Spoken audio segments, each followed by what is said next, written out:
자기주도학습 전형, 지금 4파트에서 질문을 하고 있는데 각 파트가 묻고 있는 거를 한 문장으로 요약을 해놨어요. 지원 동기를 써라. 무슨 얘기냐면 왜 외고를 가고 싶은지, 좋은 대학 가기 위해서 이렇게 쓰면 안 되죠, 당연히. 미래, 외고가 끝이면 안 돼요. 외고를 통해서 궁극적으로 나는 어떤 사람으로 살고 싶은가, 나의 미래에 대한 어떤 비전이 제시가 되어야 된다는 거죠.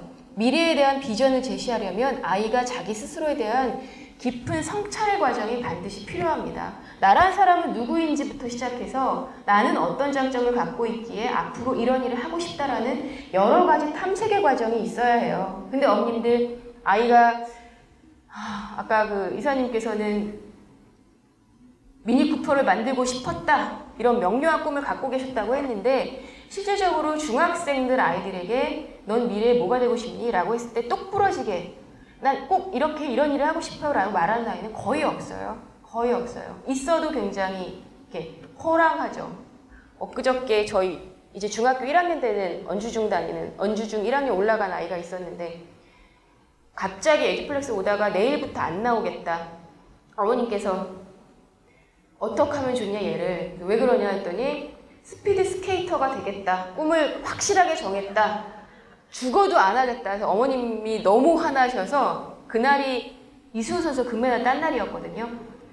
진짜 있었던 일이에요. 그래서 엄청 맞았대요. 너무 화가 나서 막 막막하고 절망스럽고 얘를 어떻게 해야 되나. 근데 막무가내 난 확실하게 내 미래를 정했다. 하고서 버팅기고 안 간다. 이제 공부 필요 없다. 난 오늘부터 트랙에서 살겠다. 이래가지고 결국 고집을 꺾지 못하고 오늘은 일단 못 보내요. 이런 말씀 하셨는데 그 다음날 왔어요. 걔가 또 갑자기 이글이글 붙어있는 눈으로 공부를 하겠다. 어떻게 된 일이냐 했더니, 그래서 어머님이 결국엔 설득을 못해서 롯데월드에 아이스링크 데려가셨대요. 아이스링크에 데려가서 코치를 섭외를 해서 애를 만나보게 했대요. 자, 해봐라. 그럼 알았어. 스케이트 해.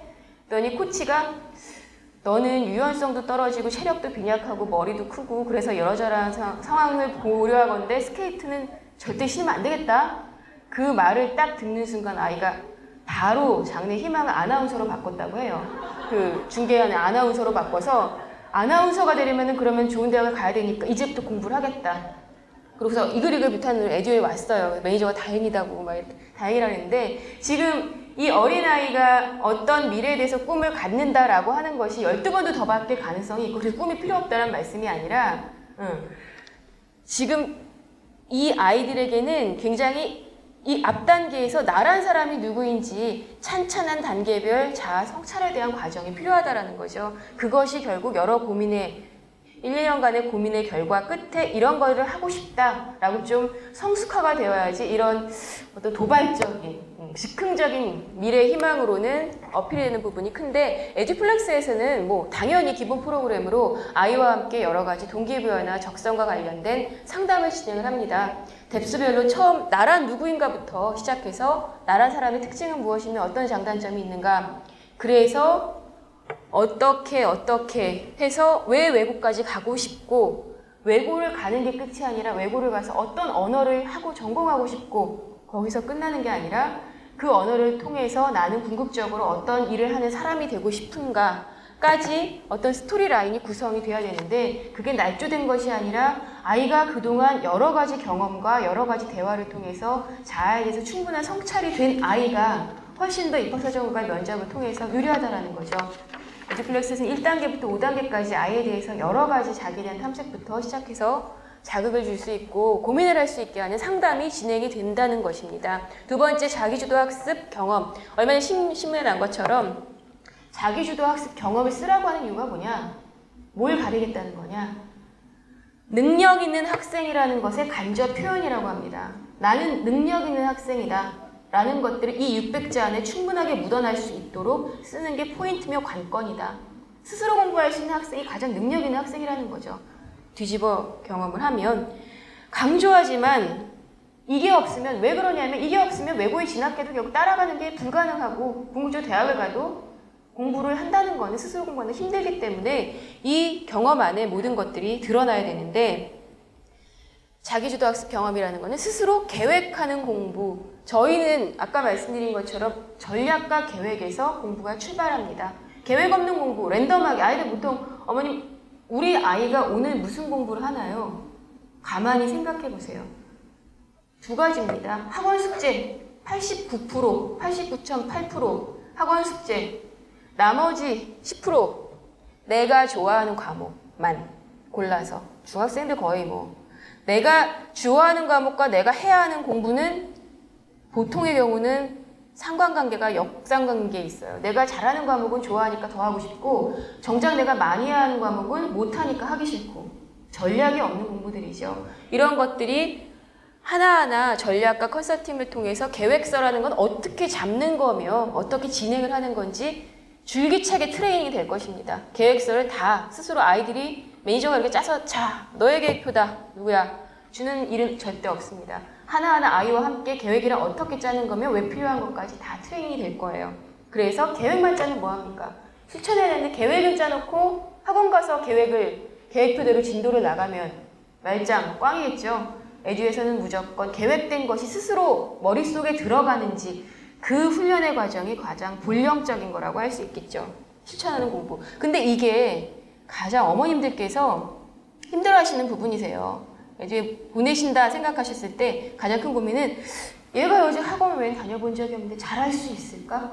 손을 놓기가 힘드신 거죠. 불안하신 거죠. 그건 잘하는 애만 하는 거 아닐까?